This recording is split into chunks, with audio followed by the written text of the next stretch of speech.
At 59, Viktor is not much different from other men in his Siberian village. Hard labor and alcohol have worn him out, leaving little to look forward to. But there's one thing that gives him a sense of purpose. When he puts on his cotton shirt, he becomes Grigory Rasputin.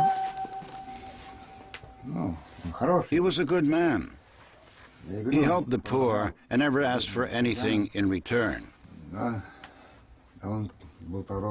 in our country, prophets are not loved, not valued, and not respected. Viktor is not just any Rasputin look-alike, he's his countryman. Both were born in the village of Pokrovska in southern Siberia, albeit more than 80 years apart. And like Rasputin, Viktor struggles to balance his life between good and bad, between virtue and sin.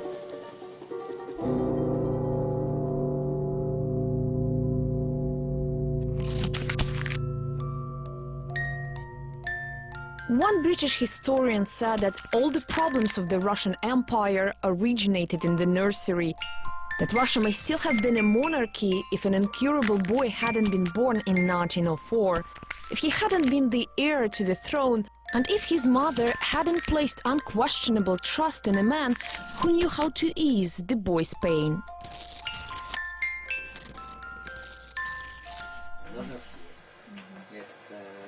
Like the heir to the Russian throne, Stas is also a hemophilic. A deficient chromosome doesn't let his blood clot properly, meaning that without intervention, any minor injury could be fatal. For his mother, Yelena, hemophilia came as a shock. Over the years, she says the disease has taken over her psyche, turning this once carefree woman into an obsessed caretaker. When your child is suffering, you are ready to give up everything to help him. Absolutely everything. With her son having one of the most difficult forms of hemophilia, Yelena has tried all the means of curing him. Unlike the Tsarina a century ago, Yelena also looked beyond traditional medicine.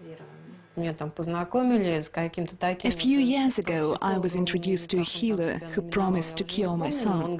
He was reading some prayers, and that helped stop my son's bleeding. I don't know how to explain that, but it really worked. For the Tsarina, Rasputin was her last hope, the only person who could keep her only son from dying. But over the years, she grew to see in Rasputin not only a healer, but also a friend, one of the very few this German-born woman really had. The Tsarina really wanted to understand the so-called Russian soul, and she saw Rasputin as its personification. A simple, debaucherous man who nevertheless was reaching out to God.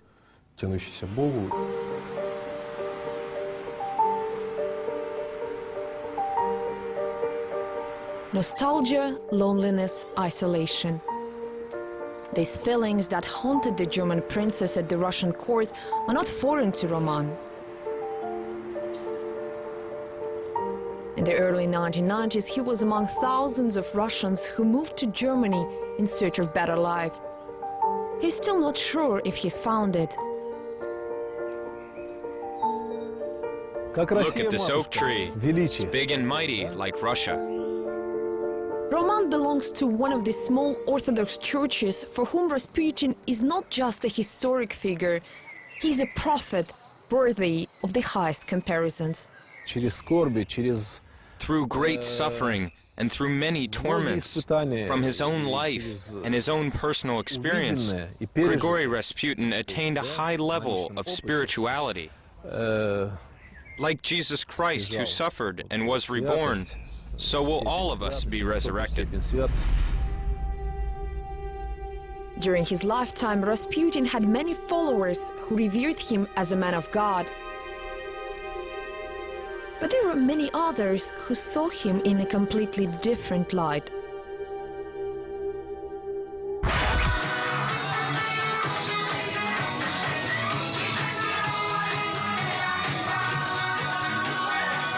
More than 90 years after Rasputin's death, Russia's crazy love machine is still at work. In a country where Viagra has made it to the top 5 best-selling drugs, The myth of Rasputin's miraculous potency is not just popular, it's profitable. From vodka to condoms to street bars like this one, Rasputin's name has become a synonym for uninhibited lifestyles and debauchery. And while some historians say his sexual adventures were highly exaggerated and at times even made up, historic accuracy is not always good for business. Making money from sin is far easier than preaching moderation. Almost every Russian city now has a strip club named Rasputin, but here in the Siberian town of Tobolsk, businessmen went a step further, borrowing not only a name, but also an artifact.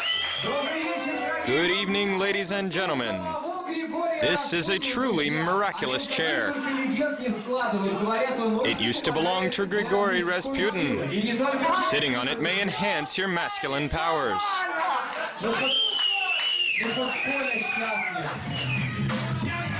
The legend of Rasputin's chair is relatively new, but there are already plenty of volunteers to test it.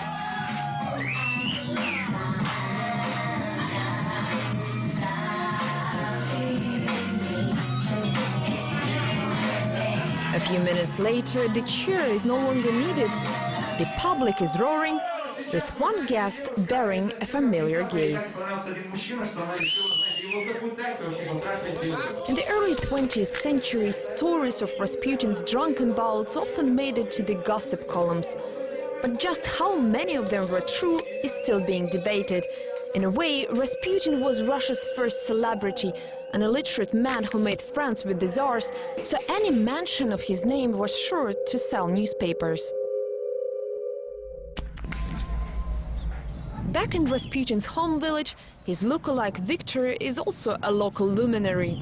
Like his famous countryman, Victor discovered he has healing powers. Please help me. I have a headache. For God's sake. Did you work on the field? Too much, I think.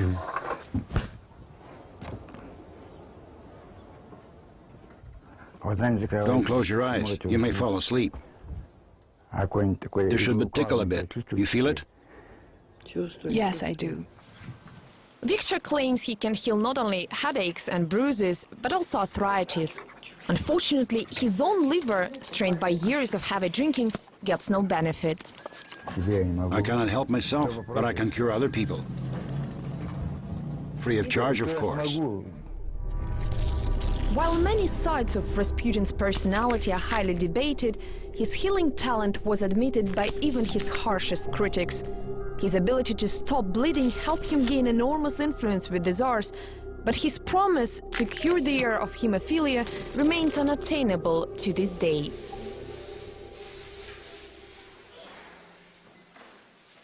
A century ago, Stas wouldn't have been expected to last till his 30th birthday, but today he has all the chances to outlive his healthier peers.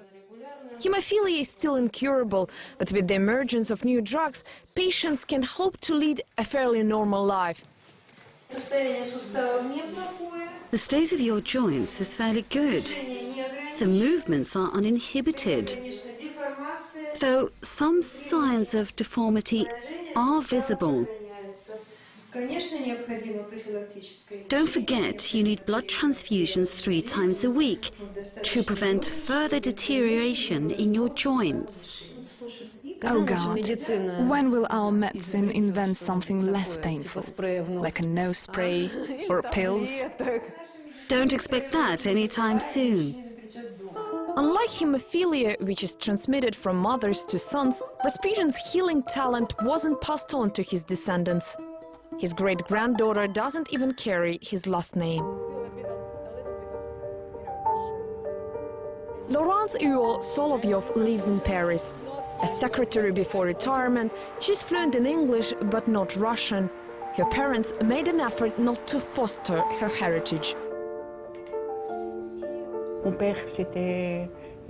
My father forbade us to even mention Rasputin's name.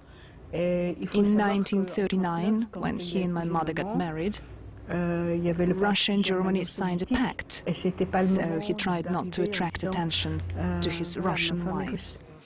Laurence is pleased to hear that her deep-seated blue eyes remind those of Rasputin, but for the most part of her life she kept her ancestry secret. Now in her 70s, she's on a mission to clear Rasputin's name. I firmly believe that if relatives won't take stand in his defense, nobody would. So much negative has been said about him, so many sins have been ascribed to him. This man was made a scapegoat. Like a century ago, the meaning of Rasputin's last name is still causing a controversy. Some believe it comes from the word Rasputa, or debauchery, while others insist it stems from Rasputia, or the crossroads.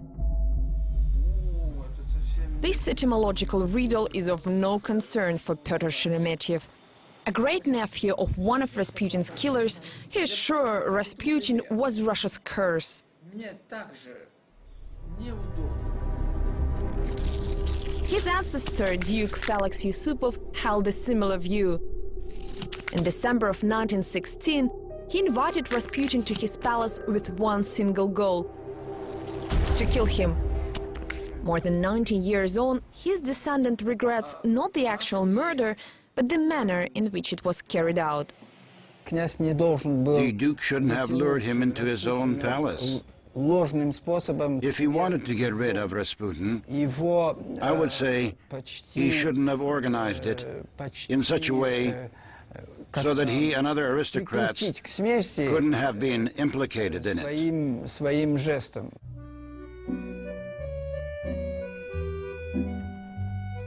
Meanwhile, in Pokrovskoye, there are no hard feelings towards Rasputin.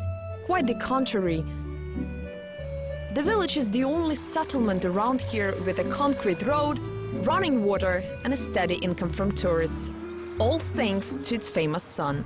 Let me welcome you to the hometown of the most famous Russian. It's not Vladimir Lenin with all his political schemes. It's not Yuri Gagarin with his charming smile. It's a man from this god-forsaken village, Grigory Rasputin. Given Rasputin's popularity, it's not surprising that he became the subject for the first private museum in Russia. The exhibition features a few items that reportedly belong to Rasputin's family. The centerpiece of the collection looks remarkably familiar. Rasputin presented this chair as a wedding gift to one of his neighbors. He told him the following: "You're young and strong at the moment, so my chair will serve you just as a seat. But in a few years your masculine powers will fail you, and that's when you'll need this chair. Have a seat and think of me, and your power will return." The museum tour ends with an offer to try the chair in action, which once again finds no shortage of volunteers.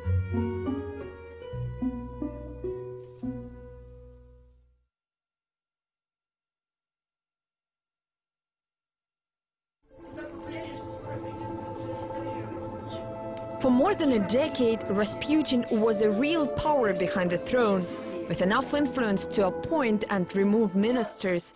Russia no longer has a throne, but Rasputin's chair seems to be a distant substitute. Over the last few years, the village of Pokrovskoye has seen a stream of public officials who, after coming in contact with this piece of furniture, made big advances in their careers. Have a look, this is Sergei Sobyanin. Pay attention to his pose. He used to be a regional governor, but after sitting on the chair, he became the head of the presidential administration. But the magic is apparently not for everyone. The chair was donated to the museum by Victor, whose great-grandmother used to work for the Rasputins. Despite using the chair for several decades, Victor has neither a job nor a family. Instead, he spends his days wandering around the village. His famous countryman also traveled a lot. Grigory Rasputin was an accomplished pilgrim. He covered thousands of kilometers by foot, reaching monasteries in Greece and Israel. But there was one country he wondered about but never got a chance to visit, and that was the United States of America. At the turn of the 20th century, many Russian peasants immigrated to the States and were sending home not only money, but also stories about how great it was to be American farmers. To Rasputin, who often complained about the abuse of the little man in Russia, America really seemed like a peasant's paradise. But one of his daughters, Maria, did fulfill her American dream. After the revolution, she moved to the States, where she danced in a circus. Before leaving Russia, she took her husband's name, but in America, changed it back to Rasputin.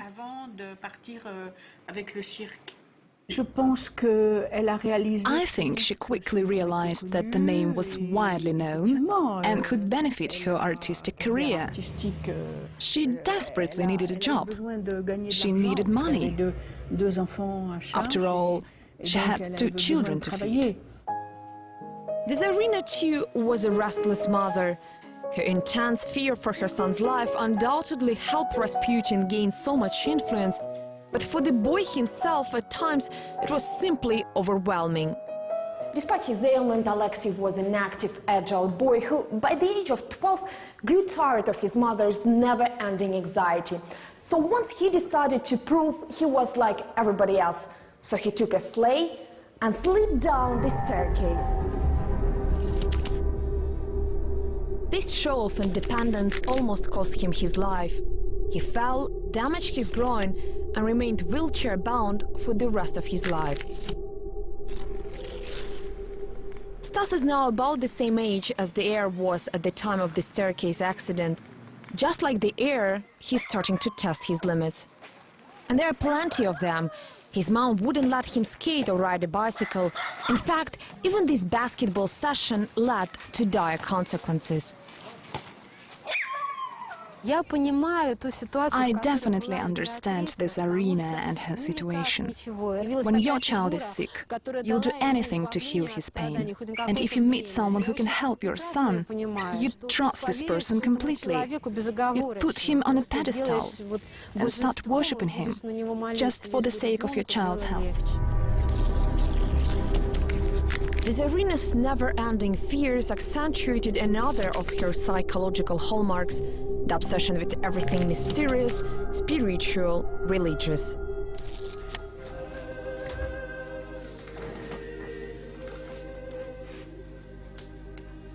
The ways of God may be inscrutable, but the ways to God are even more so.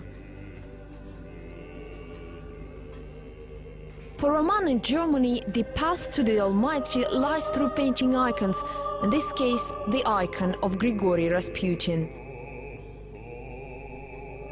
While Roman is not the first person to grant Rasputin a halo, such depictions are still very rare. Most of them came out of small Orthodox sects who often find themselves in opposition to the Moscow Patriarchate. Yet Roman believes one day Rasputin will become a saint for all Orthodox believers. Russia has seen many saints who were initially persecuted but later canonized. I think the same could happen with Grigory Rasputin. It's God who decides these things, not people. Contrary to the popular belief, Rasputin was never ordained either as a monk or as a priest. In fact, many church hierarchs saw him as an impostor, and many still do. In 2004, the Moscow Patriarchate ordered all depictions of Grigory Rasputin be taken out of the churches. But not out of hearts. Rasputin's great-granddaughter still keeps his icon in a purse. A devout Orthodox believer, Laurence Iod Solovyov belongs to this small church in Paris. But on the day our camera arrived, she wasn't let in.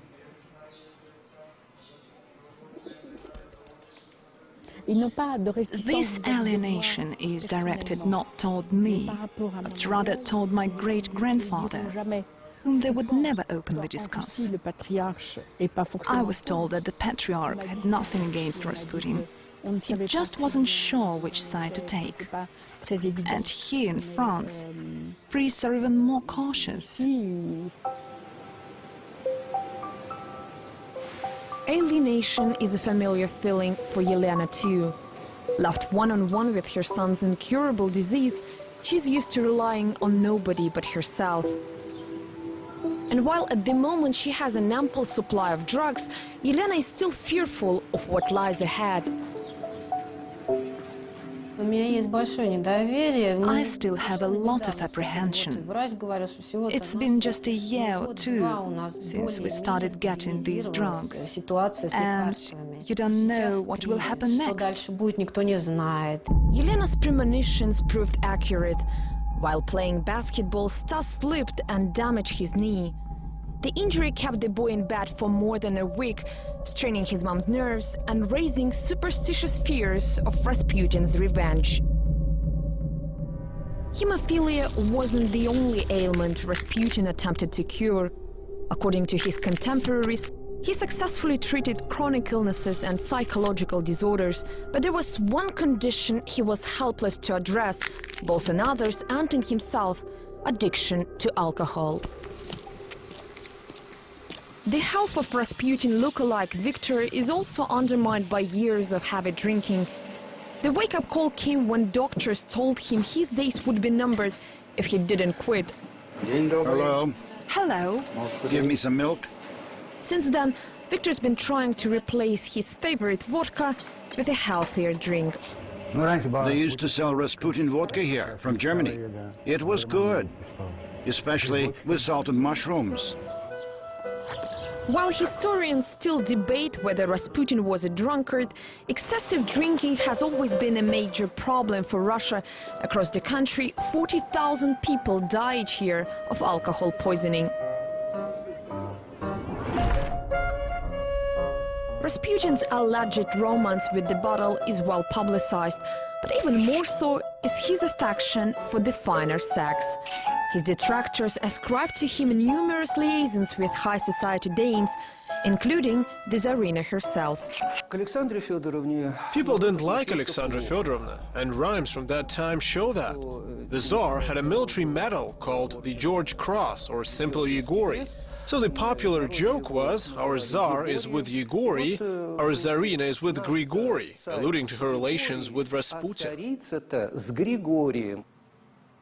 And some believe Rasputin's amorous accomplishments, true or not, need to be immortalized, though in a somewhat unconventional way. This prostate clinic in St. Petersburg boasts one of Rasputin's most private parts as an exhibit. I think Rasputin was Russia's Sigmund Freud. He was Russia's first sexologist, and he came before Freud and his followers. He was the first to realize that, for women, it's vital not only to be loved, but also to have sexual relations, to be completely satisfied. While the clinic brazenly uses the image of Rasputin to attract new clients, it has never attempted to prove the authenticity of this item, and had it tried, it would have most likely failed. Rasputin's death, long and merciless, excluded any chance of retrieving body parts. In December 1916, just months before the revolution, he was murdered by a group of aristocrats, poisoned, shot, and drowned. Rasputin's death, like his life, divided Russia into two opposing camps. Those who killed him thought he was Russia's curse. But for several days after his body was recovered, people kept coming here with buckets to get what they believed to be holy water. And more than 90 years after his death, Rasputin continues to be a dividing force. A great-nephew of one of his killers, Pyotr Sheremetyev, still blames Rasputin for what happened to his family and his country. His presence at the court was one of the reasons for the revolution. He was responsible for the fall of Imperial Russia. And so, essentially, he robbed me of my homeland.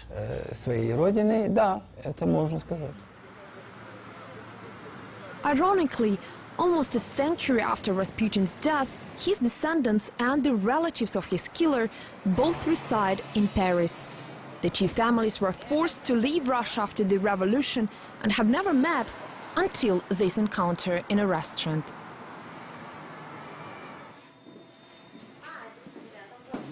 Hello. Hello, do you speak Russian?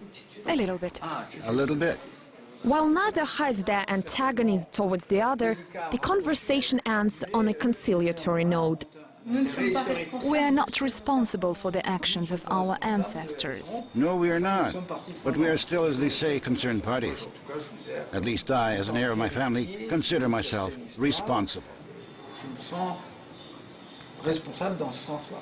Yes, I understand.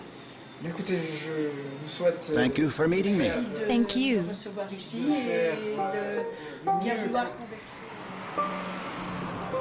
Thousands of kilometers from Paris, in the village where Rasputin was born 140 years ago, life hasn't changed much. Men still work the land, and women still complain about their husbands' unabashed drinking.